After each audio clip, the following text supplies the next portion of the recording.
Okay, kids. Remember yesterday we talked about writing a how-to that we can write to teach. So we're going to write How a Pumpkin Grows, and this is your new book that you have. And you need to write your name right here because you're the author of the book, the person who's writing the words. And you're going to be the illustrator because you will color in pictures. So notice how Mrs. Drake is going top to bottom, and her letters are nice and neat. I have a capital for Mrs., the M, and Drake. All right, I'm going to open up to the next page. Oops, I have two of these pages. I'm going to skip that page.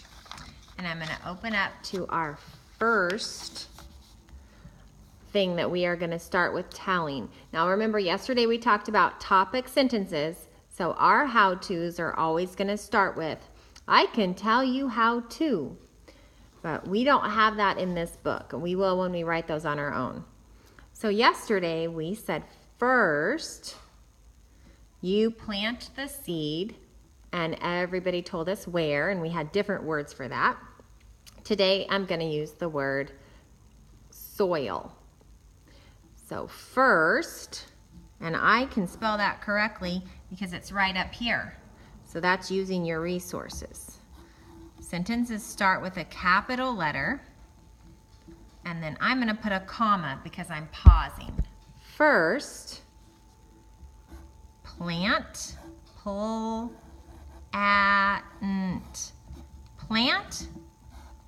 the is a sight word, so I know how to spell it. Seed, that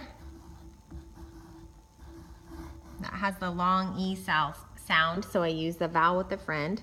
First, plant the seed in the, I think it'll fit, soil. We haven't learned the vowel sound oi yet, but OI makes that sound. So I'm going to zoom in so you can see my handwriting a little bit better on how I'm going top to bottom, spaces between words. If you need to, pause the video so you can see, what I'm writing. When you're done writing, you can come get your colors out and color the seed. And since you're putting it in the soil, this part needs to be brown. And then pumpkin seeds, we all saw them the other day inside the pumpkin, are kind of a creamy white color. So if you leave the pumpkin seed plain or color it a little lightly yellow, that would look perfectly fine. So I'm going to put my sentence up here and reread it to check to make sure I didn't make any mistakes. First, plant the seed in the soil. And I have an end mark. You may pause the video and do your writing and coloring.